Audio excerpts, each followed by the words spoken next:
Hey, this beef is too salty. No way, mother-in-law, you made it. Oh dear, silly me. My name is Sarah, 28. I work as a nurse. And by the way, the one cheerfully serving the stew right now isn't my mom, but my mother-in-law, Andrew's mother. Ever since we got married, she's been very affectionate towards me, and even without Andrew, I would visit my in-laws' place to cook and eat meals together. I, who don't have a good relationship with my own parents, am closer to my mother-in-law than my own mother. My mother-in-law is a cheerful character, and she raised Andrew and his brother single-handedly after a divorce when Andrew was still a kid.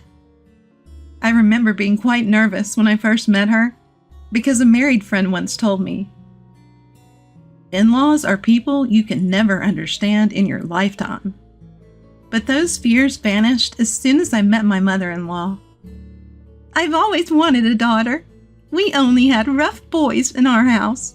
Thanks for marrying Andrew, she said warmly, gripping my hand. I felt from the bottom of my heart that I would get along with this person. After getting married, she said, "I want our relationship to be like friends, so let's avoid formal language from now on." Of course, I was resistant at first, but now we can joke and tease each other. Lately, we have been playing pranks, pretending to be a mother-in-law and a daughter-in-law with a bad relationship. People are often surprised to learn that we are in-laws. I still use polite language when there are many people gathered, such as for rituals. "So, Andrew is working again today?"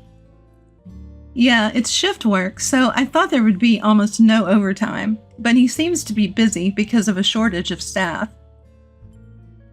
Well, I'm happier to see you, Sarah, than Andrew, so I'm having fun just cooking with you."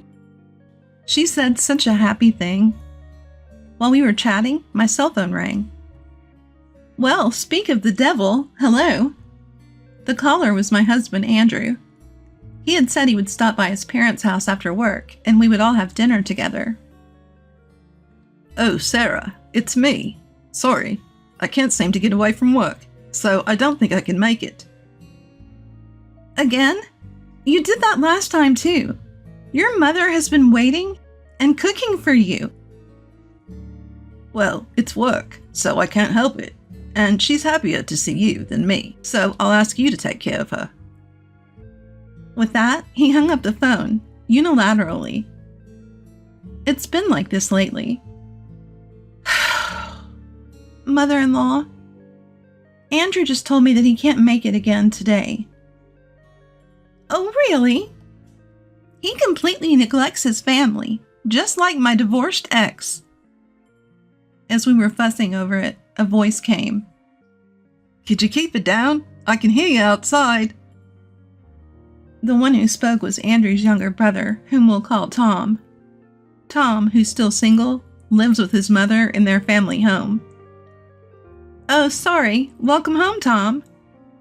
I greet him, but he always just nods his head and heads straight to his room. He's such a cool guy, as usual. My mother-in-law often worries whether he's got someone special or not. Andrew and Tom may look alike, but unlike my sociable husband, Tom is rather quiet. Their brotherly relationship is neither too good nor too bad. I often hear about many people who are troubled by their difficult relationships with their in-laws, but I never had such worries. Sure, there were some concerns, but I was living a pretty happy life. Little did I know that I was about to get caught up in something. It was one day while I was at work. That day was the hottest day of the year. Typically on such days, we get a lot of heat stroke victims incoming. Seeing the patient who was brought in, I was shocked. "It's my mother-in-law." The one accompanying my unconscious mother-in-law was Tom, and it seems she had collapsed in the yard when he got home. Gardening is a hobby of my mother-in-law's, and the yard is always filled with plants. The types of plants change with the seasons, and on nice days, one of her pleasures is to go out in the yard and have some tea. She was so absorbed in gardening, and it seems that she just collapsed from heat stroke. Tom looked worriedly at his mother. Please help my mom, I beg you. Seeing Tom's tearful face, I realized just how much he cherished his mother. As I told him that everything would be okay, I asked him, "Have you told Andrew about this?" Tom responded, I tried calling him several times, but he never answers. Is Andrew working today? Andrew should be off today. When I left for work, he was still sound asleep. No, he's off today. He might still be asleep. I'll contact him. Tom, could you handle mother-in-law's hospital admission procedures? Of course. Thank you very much. Fortunately, my mother-in-law just had mild dehydration. After some intravenous fluids, she regained consciousness and was even able to hold a conversation. Despite assuring us she was fine, she ended up being hospitalized for a few days for further examination. I guess I pushed myself too hard and suddenly felt weak. I'm sorry for worrying you. Thanks, Tom. As she said this to Tom, he replied as always, Not a big deal. Keeping his cool demeanor. At this point, I finally remembered to call Andrew. After trying several times without response, a groggy voice on the other end of the line finally answered. Hello? Ah, Andrew, you finally answered. How long are you planning on sleeping? In response to me, Andrew replied lazily, Actually, I've been up and out for a while now. You know I haven't seen Mom in a while, right? Thought I should do something nice for her, so I took her out to a fancy restaurant. Hearing Andrew speak such blatant lies, I realized the truth. I see. She must be happy. Yeah, she seemed really happy. She's so attached. It's almost troublesome. Anyway, because of that. As he was about to hang up, I said, Wait, there's something I wanted to ask mother-in-law. Could you put her on the line? Seeing how he seemed to panic at my request, he managed to croak out, No, she just went to the bathroom. I'll just pass on the message. That's okay. I'll just ask her myself the next time I see her.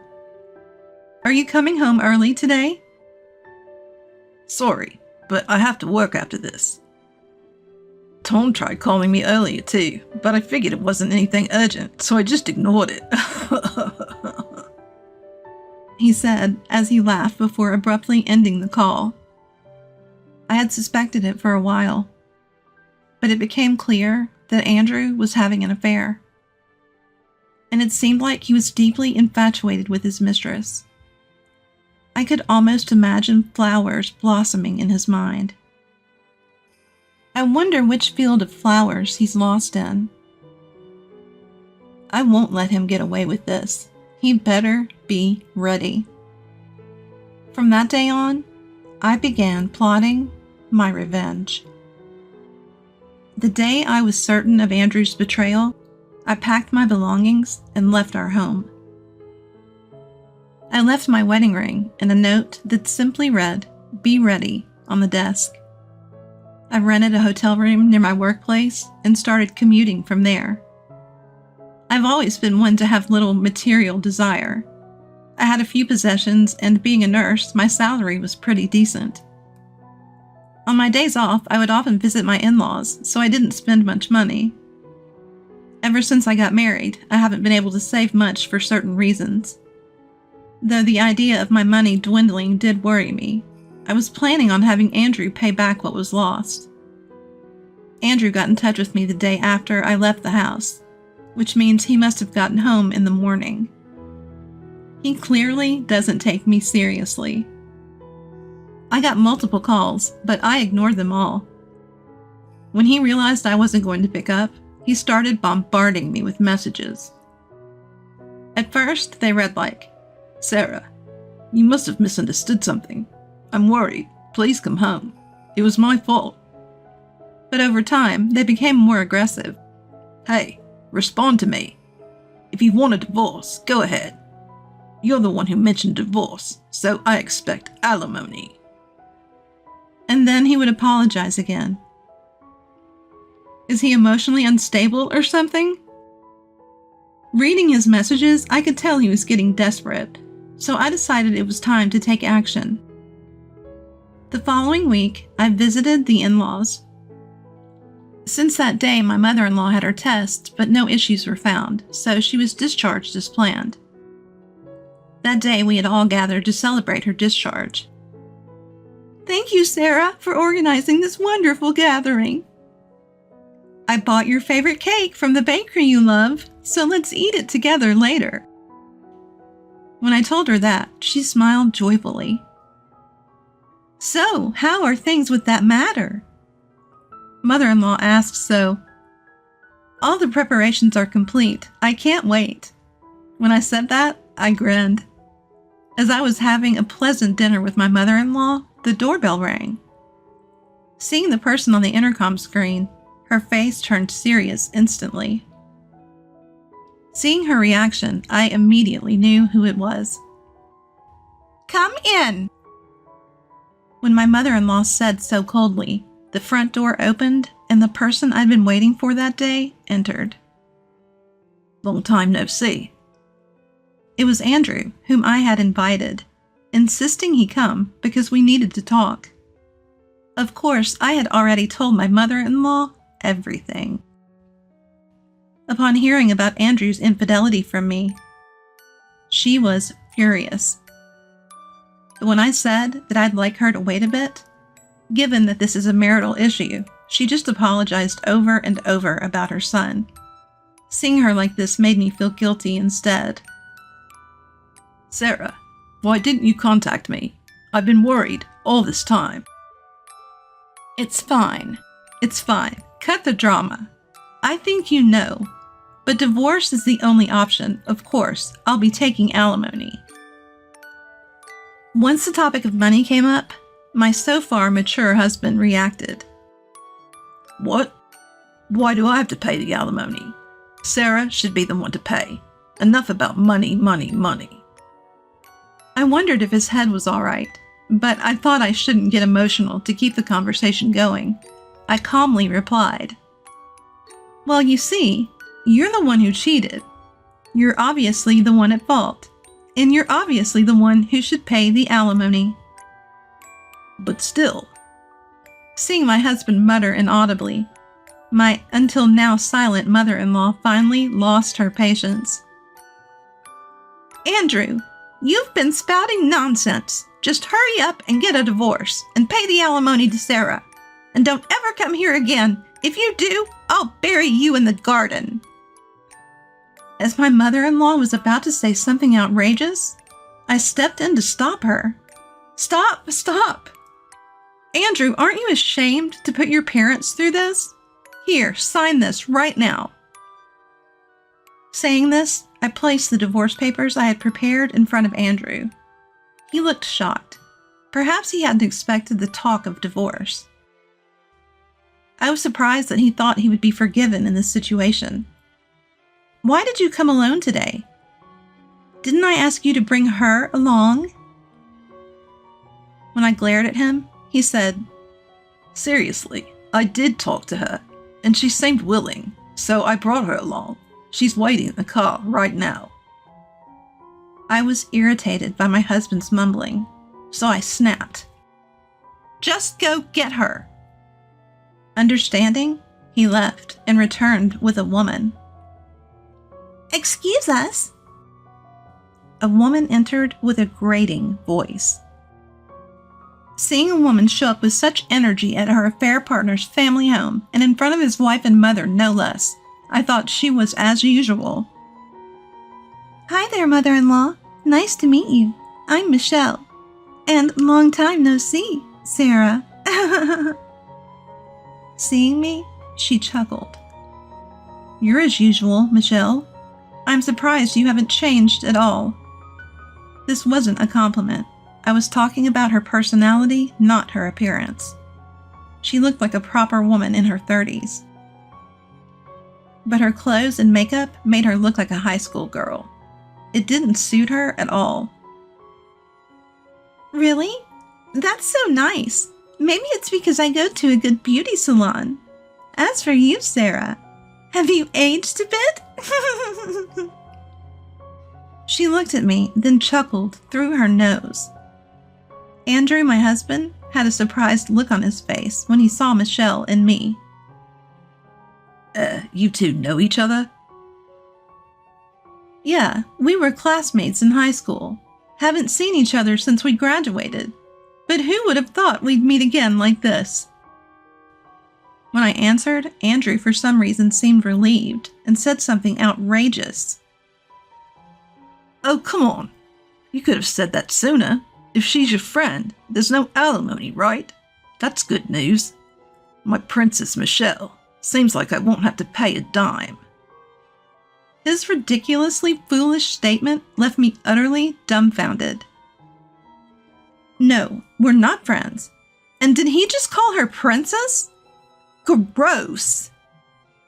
This reminded me of when Andrew and I first started dating, when he used to call me my Princess Sarah. It became so annoying that I had to make him stop. His nickname game is the worst. So gross. When I discovered Andrew's infidelity, I immediately sought a lawyer. As the investigation proceeded, I found out that the woman he was cheating with was Michelle. This woman has always been like this, seeming to fancy other women's men, constantly hitting on guys even if they already had girlfriends, often causing arguments. And it's not even like she's pretty. To be honest, her looks are below average. However, she's brimming with confidence and probably thinks she's the prettiest woman in the room. I'm not really into social media and don't know much about it. According to a friend, Michelle would send messages without hesitation to any man she finds attractive. It appears that she met Andrew through social media. Michelle's job is basically a housemaid. I felt pathetic that my husband's mistress turned out to be a woman like her. I get tired of talking to you two. Can you sign this quickly? When I said that, Andrew, who was hesitant about the divorce until now, readily signed the divorce papers. Apparently, he genuinely believes there's no alimony. Now I can finally be with Andrew. I'll always be your pretty wife. Nothing is more cringeworthy than a woman in her 30s trying to act all cutesy. Despite this, Andrew didn't seem to mind. I started to worry about his eyesight. So, mother-in-law, please get along with me from now on. When Michelle says this, my mother-in-law replied, Huh? No, thanks. She answered with a deep, intimidating voice. Oh no, that's scary. As Michelle started to whine to my husband, Andrew, he started spouting nonsense about being unfair even though she's good friends with me. I was thinking someone ought to do something about these two when my brother-in-law Tom came home. Seeing the chaotic scene, he managed a wry smile, seemingly understanding the gist of the situation. Then Michelle suddenly exclaimed, Wait, isn't that Tom? No way. Are you the brother he mentioned? She seemed to be getting overly excited all by herself. As I wondered what had come over her, Tom responded, Long time no see, Michelle. Apparently, Michelle and Tom used to work at the same part-time job. Considering Tom's not bad-looking, it's not surprising that Michelle had taken a liking to him. By the way, due to her terrible memory, Michelle ended up getting fired from that job. I'm going to be your new sister-in-law. Are you happy? Michelle swayed her body as she addressed Tom, to which he responded, Are you serious? That's the worst. My brother-in-law replied coldly. His cold response seemed to stun Michelle, who froze in place. Haha. Oh, this was sent to me by a friend. That's you, right? Tom then showed us a certain website. It was one of those unpleasant sites where people laugh at other people's social media posts. One person was frequently the butt of jokes on this site, with comments like, "Michelle is exhausting today too," and "At this point, it's just a joke." Furthermore, Tom showed us one of Michelle's social media accounts. The photos were mostly selfies, making it obvious that they were of Michelle. Looking at Michelle out of the corner of my eye, thinking that this would surely upset her, she said, "It's hard being popular. These are mostly just women being jealous. Oh well, whatever." Although she responded in that manner, it was clear she was less energetic than before. Even she seemed to have been hurt by this. Just because it's the internet doesn't mean you can write whatever you want. I couldn't help but feel a bit of sympathy for her in this case. "Well, it doesn't matter. From now on, Andrew and I are going to live a glamorous life." Hearing those words, I couldn't help but burst into laughter. A glamorous life? No way! "Could you stop acting tough because your husband got taken? It must be tough to lose a doctor husband, huh?"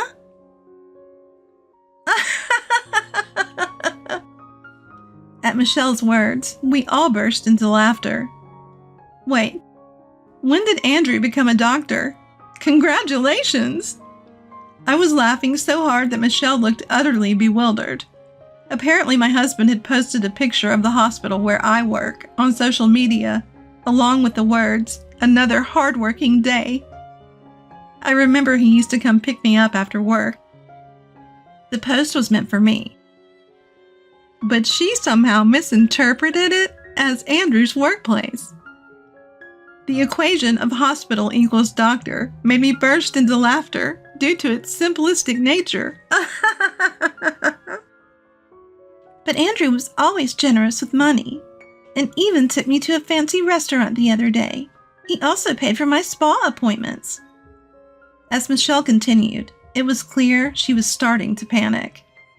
I didn't think my husband had much money, which was puzzling.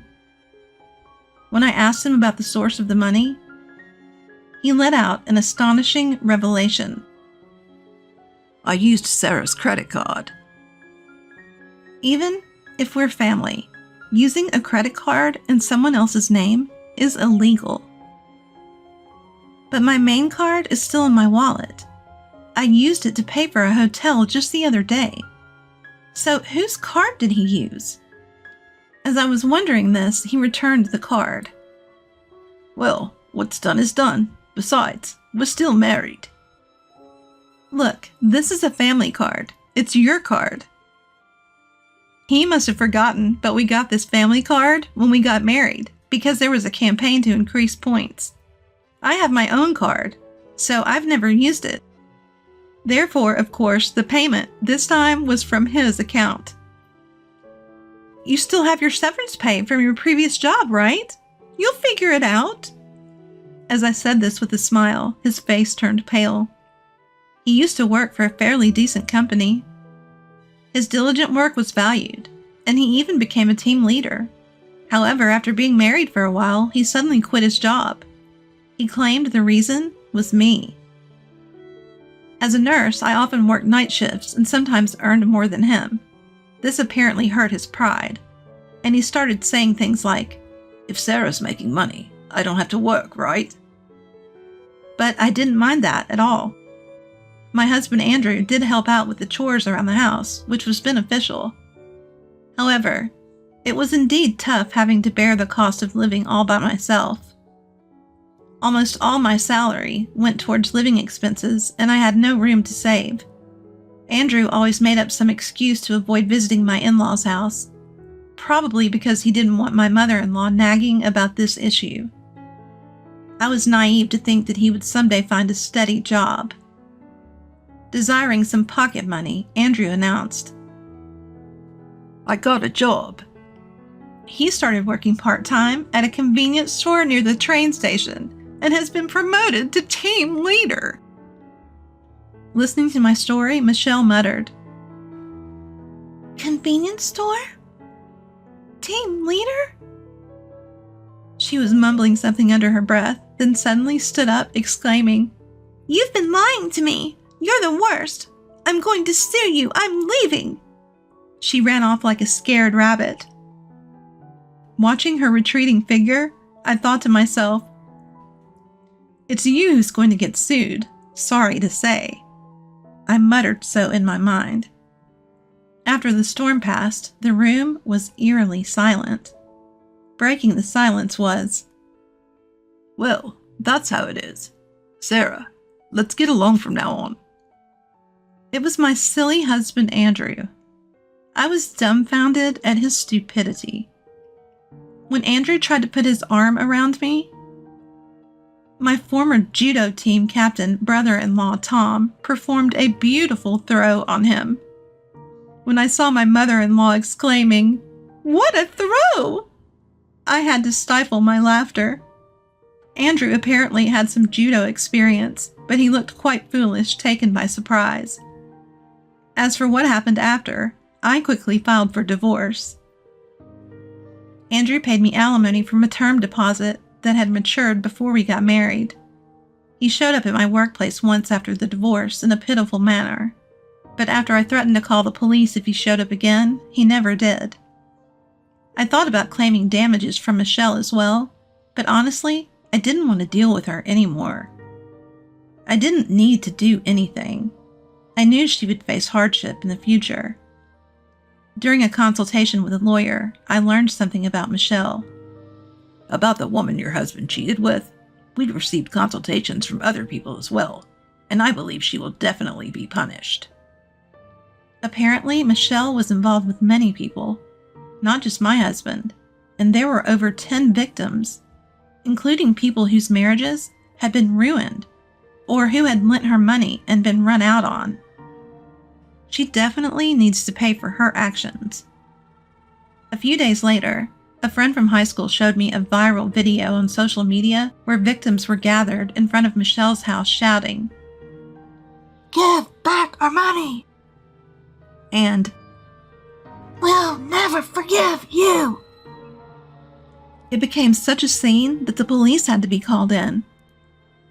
And there in her home, Michelle was shouting from her window, "I did nothing wrong!"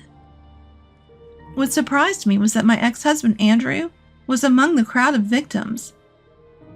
I felt truly relieved to have divorced such a foolish man. As for my former in-laws, I thought I wouldn't see my former mother-in-law after the divorce, but we still occasionally go out to eat as friends. Surprisingly, a while after all this, my former brother-in-law, Tom, said, "I'm getting married." He even introduced me to his cute girlfriend. Apparently, they've been dating since high school. He transferred to a reputable company, and as my former brother-in-law, he even kindly invited me to his wedding. I couldn't believe that this diligent Tom was a brother to my former husband. I believe that Tom, being so earnest, will surely build a good family. With that thought, I decided to continue doing my best as a proud nurse.